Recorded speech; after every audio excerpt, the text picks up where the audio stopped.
2, 1.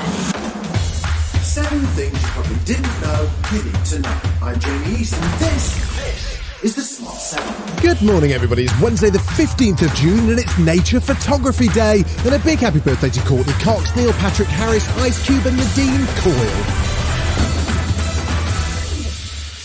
In the end, the first plane for Rwanda never took off from Ministry of Defence base Boscombe down on Tuesday. A flurry of court appeals and eventually an appeal to the European Court of Human Rights saw the number of asylum seekers facing deportation gradually drop until it appears there was no one left.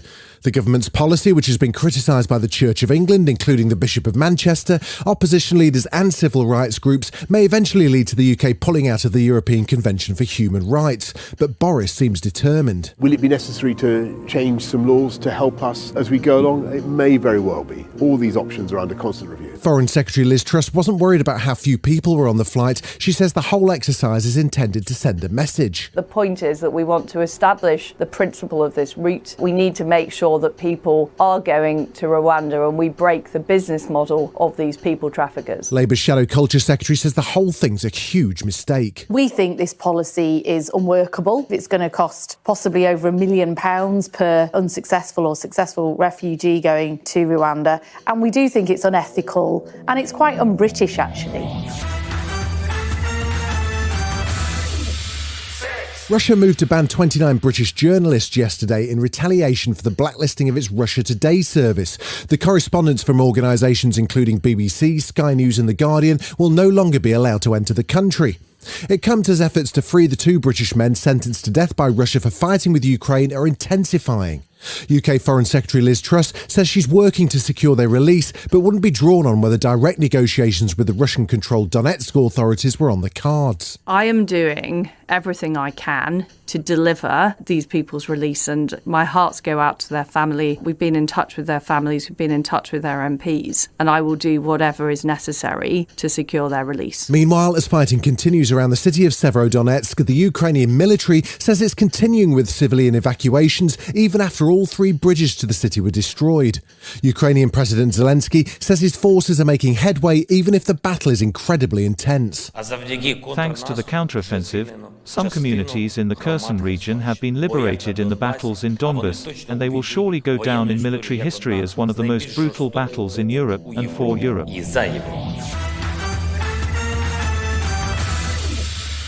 It's been 8 years since Scotland had an independence referendum, but Tuesday saw First Minister Nicola Sturgeon announce there may be another on the way. The last ended with 55% in favour of staying in the Union, but Nicola says that the time is right to ask again. The Scottish people gave my party, my government, a mandate for an independence referendum in the election last year. I intend to honour that. The process is complicated as it needs what's called a Section 30 order, which would have to be approved and issued by Boris Johnson's government. It's believed that the SNP are working on a legal route which wouldn't require that order, but Boris doesn't sound like he's in the mood to have this question asked again. The decision was taken by the Scottish people only a few years ago. In recent memory, I think we should respect that. We should also focus on what I think the people of the whole of the UK, Scotland, England, everybody wants us to look at.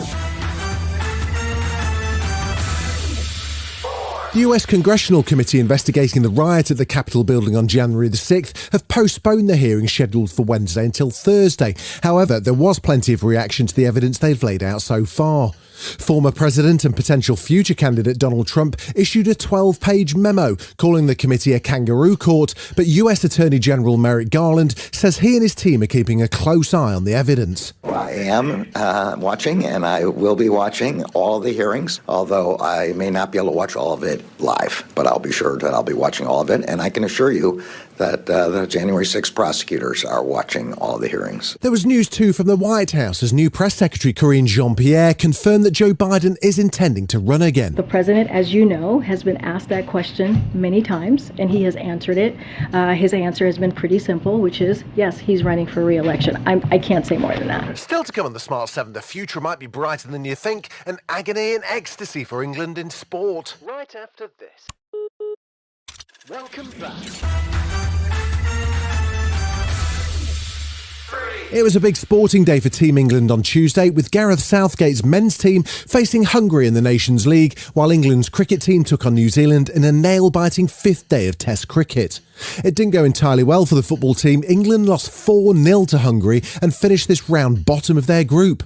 Gareth Southgate took the responsibility for the poor result. Across the 4 matches, that's my responsibility. I tried to balance looking at new players, tried to rest players that we couldn't keep flogging our more experienced and better players. But in the end, the teams I've selected haven't been strong enough to get the result in the 2 Hungary games, really. I think the other 2 performances have been more positive than perhaps the reaction to it, but I totally understand tonight is a chastening experience. But a stunning performance from Johnny Bairstow and captain Ben Stokes saw England produce a magnificent win in the second Test to claim the series. Ben Stokes was delighted with the team's performance. Yeah, it's fantastic. Obviously coming into the second game here with the win under our belt straight away, with me being captain and Brendan as coach, I think it's obviously better than losing. But yeah, I think one of the great things that I found about this last couple of weeks is generally just how much fun it's been. Mr. Breaking Bad, Bryan Cranston, is back on the publicity trail. He's sporting a giant busy beard, which he says is for a future role, but he's busy promoting a new movie called Jerry and Marge Go Large. It's the true story of a couple who spotted a loophole in their local lottery and scooped millions. Bryan says it's nice to make a movie that's fun and a change from 2 years of pandemic. Coming out of COVID, this was the first movie that I've done, and I felt the restriction of movement and freedom and the lack of community that we were all experiencing. And I thought, I just want to do something fun and light and a story that makes you feel good. If you're tired of doom and gloom about the future of the planet, from global warming to food crises and war, maybe this new Netflix documentary series is just what you need. Called The Future Of, it looks at topics like pets, dating, fashion, health, and even cheeseburgers to see what innovations science and technology might bring. It's a 12-part series and the first 6 drop on June the 21st. Do we want to live forever? That's one of the big questions. We're talking about the idea of digital afterlife. Can future cities look like forests? Why not? As we venture into the near future, we might be able to quantify love. Is it scary as hell? Absolutely. But can I get laid from it? I'm in. This has been The Smart 7. Wherever you're listening, do us a favour and hit the follow button. We'll be back tomorrow at 7 a.m. Have a great day. Written, produced and published by Daft Dog.